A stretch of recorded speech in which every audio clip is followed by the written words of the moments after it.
ओम शांति। आज है 19 अप्रैल 2020 की अव्यक्त मुरली। पहले एक नज़र मुख्य पॉइंट्स पर। आज बाप दादा ने कहा, अपने आप को और बाप को जानने की जो विशेषता आप ब्राह्मण बच्चों में है, वह आज की किसी नामी ग्रामी आत्मा में भी नहीं है।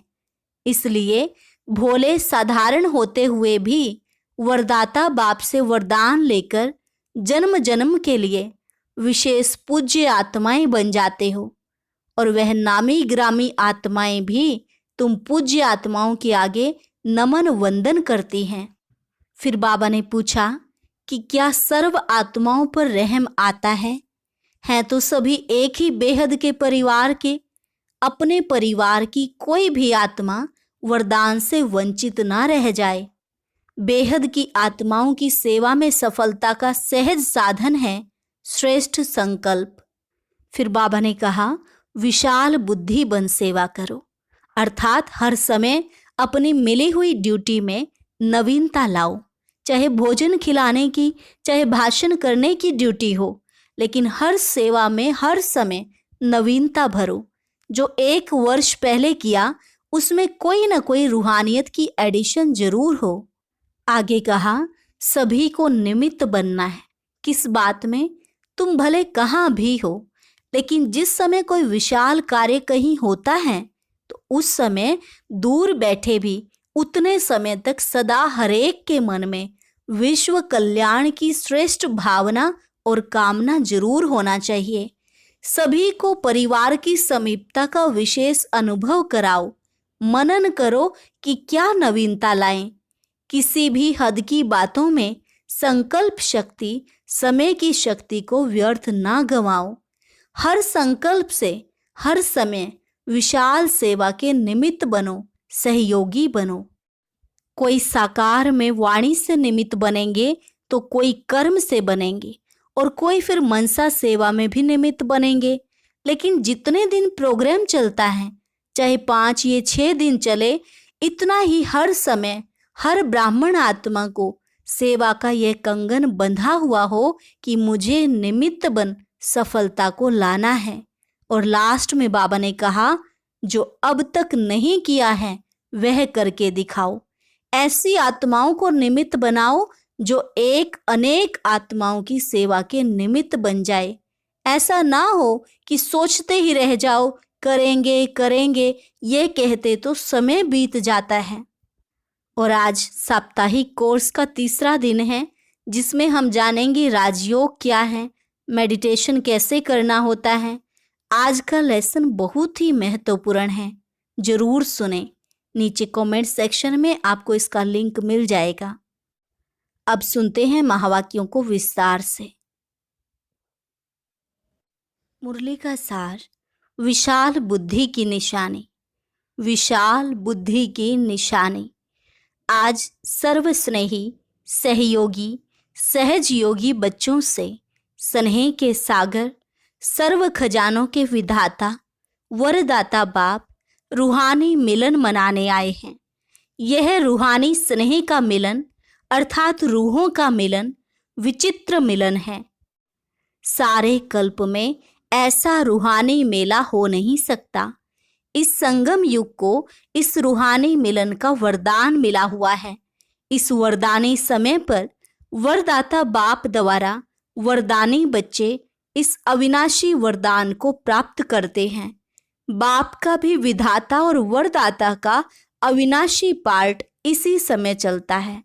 ऐसे समय पर वरदानों के अधिकारी आत्माएं अपना सदा काल का अधिकार प्राप्त कर रही हो। ऐसे रूहानी मेले को देख बाप दादा भी हर्षित होते हैं। बाप दादा देख रहे हैं कि ऐसी श्रेष्ठ प्राप्ति करने वाले कैसे भोले साधारण आत्माएं विश्व के आगे निमित्त बने हैं। क्योंकि सभी लोग राज्य विद्या, साइंस विद्या की अल्पकाल के राज्य अधिकार व धर्म नेता का अधिकार, इसी को ही आज की दुनिया में विशेष आत्माएं मानते हैं। लेकिन बाप दादा कौन सी विशेषता देखते हैं? सबसे पहले अपने आप को और बाप को जानने की विशेषता। जो आप ब्राह्मण बच्चों में हैं, वे किसी भी नामी ग्रामी आत्मा में नहीं हैं। इसलिए भोले साधारण होते हुए वरदाता से वरदान ले जन्म जन्म के लिए विशेष पूज्य आत्माएं बन जाते हैं। जो आज की नामी ग्रामी आत्माएं हैं, वह भी पूज्य आत्माओं के आगे नमन वंदन करती हैं। ऐसी विशेष आत्माएं बन गए। ऐसा रूहानी नशा अनुभव करते हो। नाउम्मीद आत्माओं को उम्मीदवार बनाना यही बाप की विशेषता है। बाप दादा वतन में भी बच्चों को देख मुस्कुरा रहे थे। अगर किसी भी अनजान आत्मा को कहो कि यह सारी सभा विश्व के राज्य अधिकारी आत्माओं की है, तो मानेंगे, आश्चर्यवत हो जाएंगे। लेकिन बाप दादा जानते हैं कि बाप को दिल के स्नेह, दिल की श्रेष्ठ भावना वाली आत्माएं प्रिय हैं। दिल का स्नेह ही श्रेष्ठ प्राप्ति कराने का मूल आधार है। दिल का स्नेह दूर दूर से मधुबन निवासी बनाता है। दिलाराम बाप को पसंद ही दिल का स्नेह है। इसलिए जो भी हो, जैसे भी हो, लेकिन परमात्मा को पसंद हो, इसलिए अपना बना लिया। दुनिया वाले अभी इंतजार ही कर रहे हैं, बाप आएगा, उस समय ऐसा होगा वैसा होगा। लेकिन आप सबके मुख से, दिल से क्या निकलता है? पा लिया। आप संपन्न बन गए और वह बुद्धिवान अब तक परखने में समय समाप्त कर रहे हैं। इसलिए ही कहा गया है भोलानाथ बाप है। पहचानने की विशेषता ने विशेष आत्मा बना लिया। पहचान लिया, प्राप्त कर लिया। अब आगे क्या करना है? सर्व आत्माओं पर रहम आता है। हैं तो सभी आत्माएं एक ही बेहद का परिवार है। अपने परिवार की कोई भी आत्मा वरदान से वंचित न रह जाए, ऐसा उमंग उत्साह दिल में रहता है। वह अपनी प्रवृत्तियों में ही बिजी हो गए हो, बेहद की स्टेज पर स्थित हो। बेहद की आत्माओं की सेवा का श्रेष्ठ संकल्प ही सफलता का सहज साधन है। अभी सेवा की गोल्डन जुबली मना रहे हो ना, उसके लिए विशाल प्रोग्राम बनाए हैं ना। जितना विशाल प्रोग्राम बनाया है, उतना ही विशाल दिल, विशाल उमंग और विशाल रूप की तैयारियां की हैं। या यही सोचते हो भाषण करने को मिलेगा तो कर लेंगे, निमंत्रण बांटने को मिलेगा तो बांट लेंगे, यही तैयारियां की हैं? इसको ही विशाल तैयारियां कहा जाता है। जो ड्यूटी मिली वह पूरी कर लेना, इसको ही विशाल उमंग नहीं कहा जाता। ड्यूटी बजाना यह आज्ञाकारी बनने की निशानी तो है, लेकिन बेहद की विशाल बुद्धि, विशाल उमंग उत्साह, सिर्फ इसको नहीं कहा जाता। विशालता की निशानी यह है हर समय अपनी मिली हुई ड्यूटी में, सेवा में नवीनता लाना। चाहे भोजन खिलाने की, चाहे भाषण करने की ड्यूटी हो, लेकिन हर सेवा में हर समय नवीनता भरना, इसको कहा जाता है विशालता। जो 1 वर्ष पहले किया उसमें कोई ना कोई रूहानियत की एडिशन जरूर हो, ऐसा उमंग उत्साह दिल में आता है। वह सोचते हो जैसे चलता है वैसे ही होगा। हर समय विधि और वृद्धि बदलती रहती है। जैसे समय समीप आ रहा है, वैसे हर आत्मा को बाप की परिवार की समीपता का विशेष अनुभव कराओ। मनन करो कि क्या नवीनता लानी है। अभी कॉन्फ्रेंस का विशाल कार्य कर रहे हो ना, सभी कर रहे हो या जो बड़े हैं वही कर रहे हैं? सभी का कार्य है ना। हर एक को सोचना है, मुझे नवीनता के लिए सेवा में आगे बढ़ना है। चाहे आगे निमित्त थोड़ों को ही बनना होता है। जैसे भाषण करेंगे तो थोड़े, इतनी सारी सभा करेगी क्या? हर एक की अपनी अपनी ड्यूटी बांट करके ही कार्य संपन्न होता है। लेकिन सभी को निमित्त बनना है। किस बात में? चारों ओर जहां भी हो, जिस भी ड्यूटी के निमित्त हो, लेकिन जिस समय कोई विशाल कार्य जहां भी होता है, उस समय दूर बैठे भी उतने समय तक सदा हरेक के मन में विश्व कल्याण की श्रेष्ठ भावना और श्रेष्ठ कामना जरूर होनी चाहिए। जैसे आजकल के वीआईपी अगर स्वयं नहीं पहुंच सकते हैं तो शुभ कामनाएं भेजते हैं ना, तो आप उन्हों से कम हो क्या? आप सभी विशेष आत्माओं की शुभ भावना, शुभ कामना उस कार्य को अवश्य सफल बनाएगी। यह विशेष दिन विशेष कंगन बांधना चाहिए और किसी भी हद की बातों में संकल्प शक्ति, समय की शक्ति व्यर्थ न गंवाए। हर संकल्प से हर समय विशाल सेवा के निमित्त बन मनसा शक्ति से भी सहयोगी बनना है। ऐसे नहीं कि आबू में कॉन्फ्रेंस हो रही है, हम तो फलाने देश में बैठे हैं, नहीं। आप सभी विशाल कार्य में सहयोगी हो। वातावरण वायुमंडल बनाओ। जब साइंस की शक्ति से एक देश से दूसरे देश तक रॉकेट भेज सकते हैं, तो क्या साइलेंस की शक्ति से आप शुभ भावना, कल्याण की भावना द्वारा यहाँ आबू में मनसा द्वारा सहयोगी नहीं बन सकते? कोई साकार में वाणी से, कर्म से निमित्त बनेंगे, कोई मनसा सेवा में निमित्त बनेंगे। लेकिन जितना दिन प्रोग्राम चलता है, चाहे 5 दिन चाहे 6 दिन चलता, इतना ही समय हर ब्राह्मण आत्मा को सेवा का कंगन बंधा हुआ हो कि मुझ आत्मा को निमित्त बन सफलता को लाना है। हर एक अपने को जिम्मेवार समझे। इसका भाव यह नहीं समझना कि सभी जिम्मेवार हैं तो भाषण का चांस मिलना चाहिए या विशेष कोई ड्यूटी मिले तब जिम्मेवार हैं। इनको जिम्मेवारी नहीं कहते। जहाँ भी हो, जो भी ड्यूटी मिली है, चाहे दूर बैठने की, चाहे स्टेज पर आने की, मुझे सहयोगी बनना ही है। इसको कहा जाता है सारे विश्व में सेवा की रूहानियत की लहर फैलाना।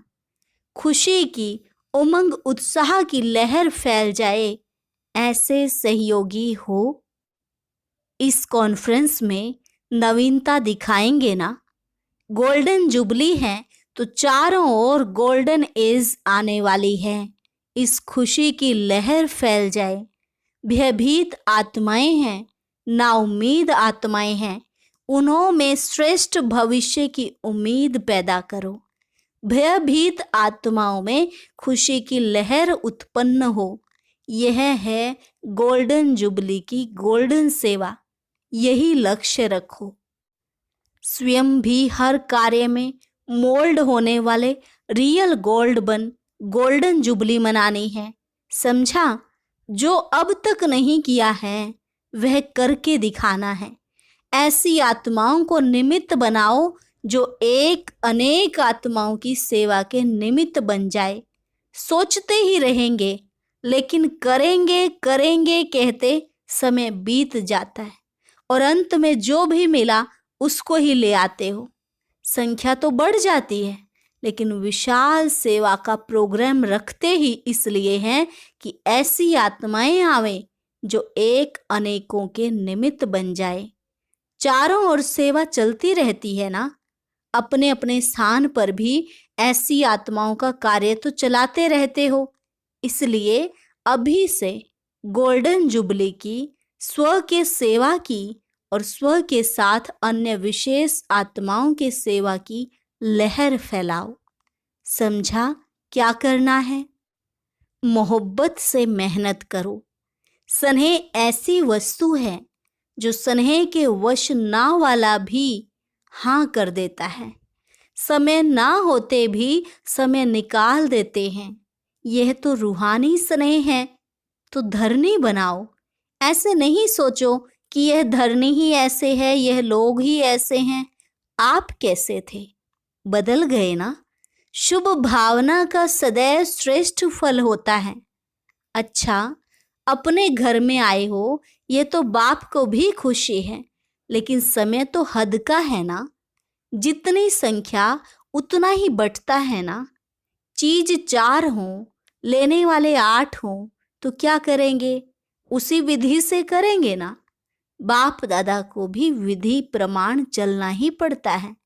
बाप दादा ऐसे तो कह नहीं सकते कि इतने क्यों आए हो, भले आए, स्वागत है, लेकिन समय प्रमाण विधि बनानी पड़ती है।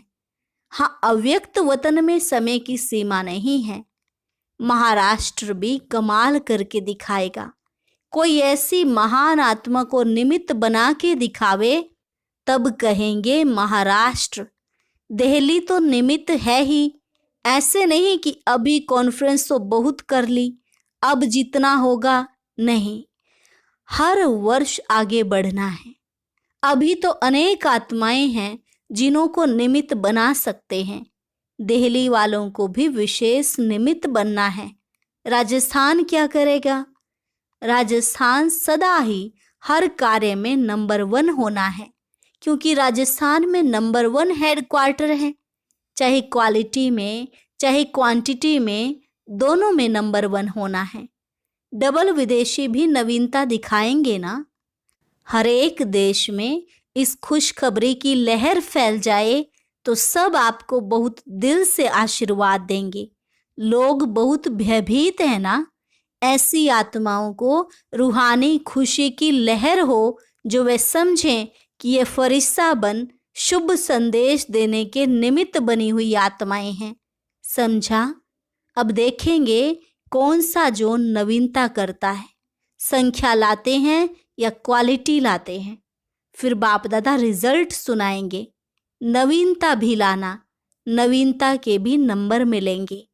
अच्छा, सर्व स्वराज्य विश्व राज्य के अधिकारी आत्माओं को सदा बेहद की सेवा में, बेहद की वृत्ति में रहने वाली श्रेष्ठ आत्माओं को दिल विशाल, सदा विशाल बुद्धि, विशाल उमंग उत्साह में रहने वाली विशेष आत्माओं को सदा स्वयं को हर सेवा के निमित्त जान निर्माण करने वाले, सदा श्रेष्ठ और बाप समान सेवा में सफलता को पाने वाले ऐसे रूहानी आत्माओं को रूहानी बाप की याद, प्यार और नमस्ते। रूहानी बच्चों की रूहानी बाप दादा को नमस्ते, नमस्ते, गुड मॉर्निंग। अभी कुमारियों से बाप दादा की मुलाकात। सदा कुमारी जीवन निर्दोष जीवन गाई हुई है। कुमारी जीवन सदा श्रेष्ठ गाई और पूजी जाती है। ऐसी श्रेष्ठ और पूज्य आत्मा अपने को समझती हो। सभी कुमारियां विशेष कोई कमाल करके दिखाने वाली हो ना, या सिर्फ पढ़ाई पढ़ने वाली हो। विश्व सेवाधारी बनेगी या हद की गुजरात की सेवा करनी है, या मध्य प्रदेश की, या फलाने स्थान की सेवा करनी है, ऐसे तो नहीं। एवर रेडी आत्माएं औरों को भी एवर रेडी बना देती हैं। तो आप कुमारियां जो चाहे वह कर सकती हैं। आज की गवर्नमेंट जो कहती है वह कर नहीं पाती। ऐसे राज्य में रह करके सेवा करनी है तो इतनी शक्तिशाली सेवा होगी, तब सफलता होगी।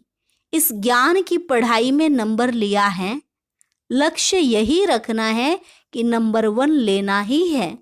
सदा विशेषता यह दिखाओ कि बोलो कम, लेकिन जिसके भी सामने जाओ वह आपकी जीवन से पाठ पढ़े। मुख का पाठ तो कई सुनाने वाले हैं, सुनने वाले भी हैं, लेकिन जीवन से पाठ पढ़ें, यह है विशेषता। आपकी जीवन ही टीचर बन जाए, मुख के टीचर नहीं। मुख से बताना पड़ता है, लेकिन मुख से बताने के बाद भी अगर जीवन में नहीं होता तो वह मानते नहीं हैं। कहते हैं सुनाने वाले तो बहुत हैं, इसलिए लक्ष्य रखो कि जीवन द्वारा किसको बाप का बनाना है। आजकल सुनने की रुचि भी नहीं रखते हैं, देखना चाहते हैं। देखो, रेडियो सुनने की चीज है, टीवी देखने की चीज है, तो क्या पसंद करेंगे? टीवी सुनने से देखना पसंद करते हैं। तो आपके जीवन में भी देखना चाहते हैं, कैसे चलते हैं, कैसे उठते हैं, कैसे रूहानी दृष्टि रखते हैं, ऐसा लक्ष्य रखो। समझा? संगम युग पर कुमारियों का महत्व क्या है, उसको तो जानती हो ना।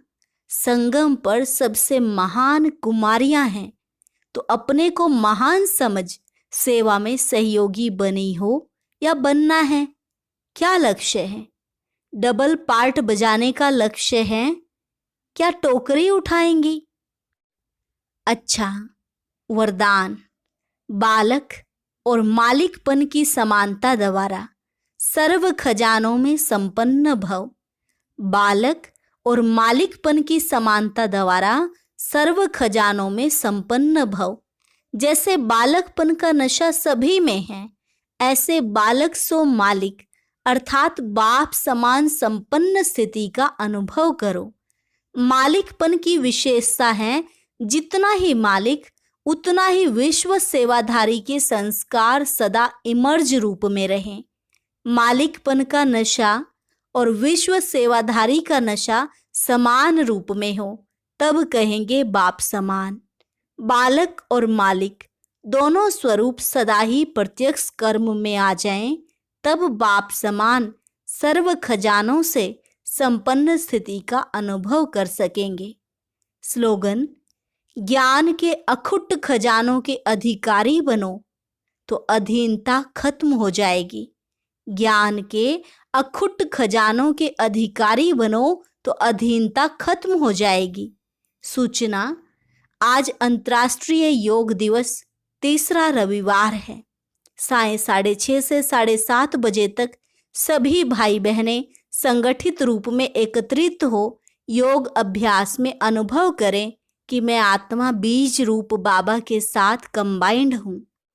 मैं सर्व शक्तियों से संपन्न मास्टर ज्ञान सूर्य हूँ। मुझसे सर्व शक्तियों की किरणें निकलकर चारों ओर फैल रही हैं। अच्छा, ओम शांति।